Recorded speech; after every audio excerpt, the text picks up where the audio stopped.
The look I created is called Sunshine.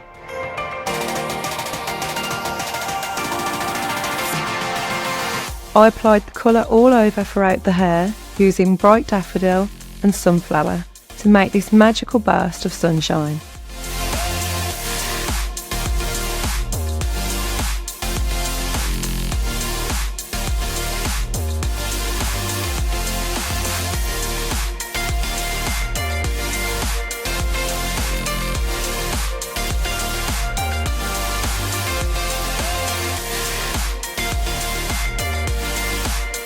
I choose directions because the consistency gives me complete control.